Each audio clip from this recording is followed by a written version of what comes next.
Netcasts you love. From people you trust. This is Twit. Bandwidth for iFive for the iPhone is provided by CacheFly at CacheFly.com. This episode of iFive for the iPhone is brought to you by Shutterstock.com, with over 38 million high-quality stock photos, illustrations, vectors, and video clips.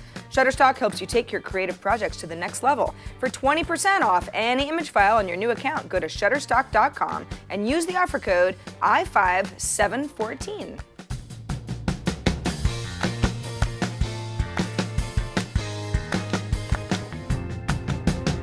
Hello, everybody, and welcome to iFive for the iPhone, episode 100! How did we get to 100 shows? I don't know, but I'm glad you're here. Thanks for everybody who's been with us from the very beginning, although some of you found us mid-series, and welcome to anybody watching for the very first time. You have missed a lot of bad jokes. A lot. iFive is the show that covers the latest iPhone news and apps and tips and tricks. We have a lot of fun doing it. I'm Sarah Lane, your guide to all things iOS. Let us pray. Number one. Okay, so in episode 99, we covered the Yo app, where all you do is send messages back and forth that say Yo to your friends. And I said the apps were getting really weird. Well, Intel definitely got the memo, because here's Intel's new app, Pocket Avatars. The company explains it as a new chat app that utilizes sophisticated face and head tracking algorithms and voice capture technology to render your expressions and voice onto an array of fun-loving avatars. I'm serious, that's exactly how they describe it. It's not actually a messaging app per se. It's more a way to record yourself before either sending it to somebody within the app or uploading the video to some other app, or via text, or via email, or on Facebook or something. Now, in general, I think it actually works pretty well with face detection. And then you can record and send messages for free from the app. Hey guys, I'm a blowfish. But these are avatars we're talking about. You could shoot something with an avatar and then change that avatar after recording a message. If you love what you said, but you think you're better off as some other kind of cartoon than President Obama. Hello, Leo. Thanks for... See, I told you that apps had gotten really weird. I mean, it's very strange. I mean, I guess this is probably geared towards people younger than me, but still, I want some of whatever Intel's smoking. Number two. In the messaging wars that we're currently in, WeChat has introduced a feature that could make a regretted message or photo disappear. Now, if you already aren't familiar with WeChat, I don't know, it's a lot like WhatsApp. Free texting, voice messages, video calls that use internet data instead of SMS. It also has what it calls walkie-talkie mode, where you can send sort of a push-to-talk message with up to 40 of your closest friends. Hey, Ron, let's go skiing. I don't know, I've never used anything like that, but I guess it could come in handy at some point. Maybe you're on a ski slope or something with a big party. And it's really, really, really, really popular, particularly in China. The company claims 300 million users using WeChat. La, la, la, la, la, la, la. Anyway, WeChat is sort of getting on the whole ephemeral messaging bandwagon with a new feature that allows you to recall the last message that you sent within 2 minutes, as in take it back, erase it, like you never sent it at all. That could be a text or a photo. Now, I'm not really sure why you'd want to do that very often. Maybe it's something you said and you just really wish you hadn't said it. Or it could be more a way to have a conversation, and then you're almost adding secret text inside that conversation that gets seen and then deleted as if it never happened. Maybe somebody grabs your phone later and you're like, I never said that. And they go, yeah, I guess you didn't, but you did. It's weird. It's almost like we all have so many secrets and private information to share with each other at this point in our lives that nobody wants anything saved anymore. It's like the olden days, you know, before like answering machines. Once you say it, that's it. Read it or lose it. A couple other features in WeChat that are new. You can add tags to your contacts, you know, manage them more easily. A tag for your family or a work tag or that ski house tag maybe. And if you aren't available when somebody sends you a message, you can now download, receive messages automatically on Wi-Fi.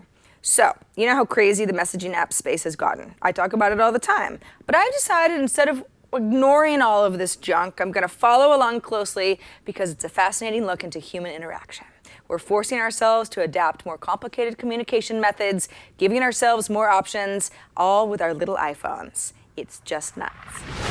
Number 3, we got an email from Jeff, who has a little throwback game for us. Jeff writes, I was watching Jason Howell's All About Android, and they featured Karateka Classic. I don't know if you remember this title from the Apple II back in the day, but it was a great game, and it's also available on iOS. It's 99 cents on both iOS and Android.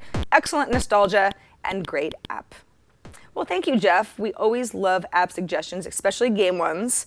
I have to admit, I never played this game on the Apple II. I never even had an Apple II outside of school. But I'm aware that the older kids just love the games of yore. So yep, here it is, a karate-style game that I have absolutely no skill at. You move forward and you kick and you punch and you hope that you kill the other guy. It's all that good stuff. So show your kids what life used to be like. This episode of iFive for the iPhone is brought to you by Shutterstock.com. At Shutterstock.com, you'll find the perfect image or video for your next creative project. Maybe it's for a website or an advertisement, or you're making a video. Any type of project. You can choose from over 38 million high-quality stock photos, illustrations, vectors, and video clips. Shutterstock sources images from around the world. Many of their contributors are professional photographers and artists, and the company reviews each image individually, making sure that the quality is high enough to go into the Shutterstock library. They're adding 30,000 images every day. 30,000! So every time you visit, you're going to find a bunch of new images. Shutterstock also has flexible pricing, individual image packs, or a monthly subscription, whatever works for you. You can download 25 images per day with a standard subscription, and you can download any image in any size and just pay one price. Shutterstock has sophisticated search tools. You can search by subject or by color. Maybe you're looking for a particular file type, gender-based, and more. Plus, shareable lightboxes make it easy to save images to a gallery and then access them later, or share it with your team members. They've got an award-winning iPad app too. Have you seen it? It's fun. You can search on the go and use it to display images during your presentations. You can try Shutterstock today by signing up for a free account. You don't need a credit card. You don't need anything. Just start an account and begin using Shutterstock to help imagine what your next project could be like and save a few images to review later. When you decide to purchase, use the offer code iFive714, that's I-F-I-V-E 714, and new accounts will receive 20% off any image file. That's Shutterstock.com, and for 20% off any image file on new accounts, use the offer code iFive714. And thanks to Shutterstock for their support of iFive. Number 4. Earlier this year, we told you about a wine app called, you remember? Delectable. The idea is to look up and save information on wines as you go forward in your wine drinking and buying and collecting lives. Well, the app got a big update, and hey, 'tis the time of year to drink delicious wine out on the veranda. So let's see what's new. You can identify any wine instantly now with new label recognition. So before buying wine at the grocery store, you could just snap a picture and get facts and reviews from the Delectable community. That's helpful for me, since I usually get overwhelmed in the wine aisle and I don't really know what I'm doing, and then I pick a wine based on how cool the label is, which makes me an idiot.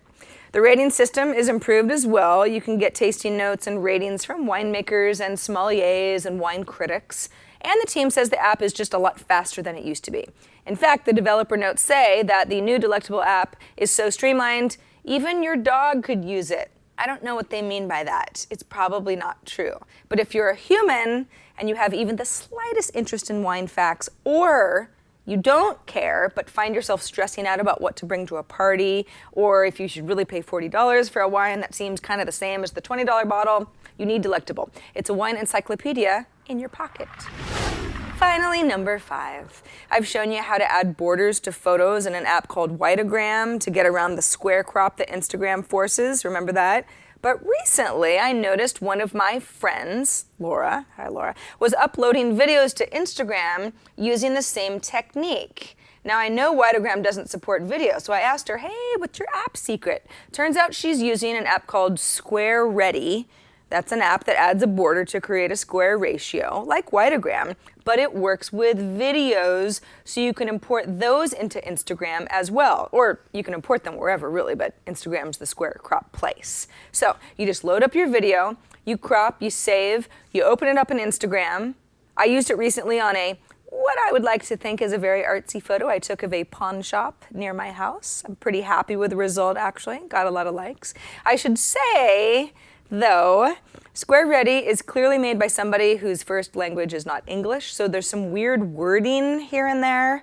You might notice that. It might turn you off. I didn't find it to be a big of a problem. The app feels a little junky, though, overall, with the ads and the whatnot, but it's free, and it works, and so I'm happy. And that does it for this episode of iFive. Hope you had fun. Happy 100, everybody. And here's to 100 more. All of the apps and links and other info from the show is at twit.tv/iFive. You can email ideas or questions or general feedback to us at iFive@twit.tv. You can leave us a voicemail at 614 on iFive, or you can even send us a video. I'm Sarah Lane, and we'll see you next week for show 101, which is another palindrome on iFive for the iPhone.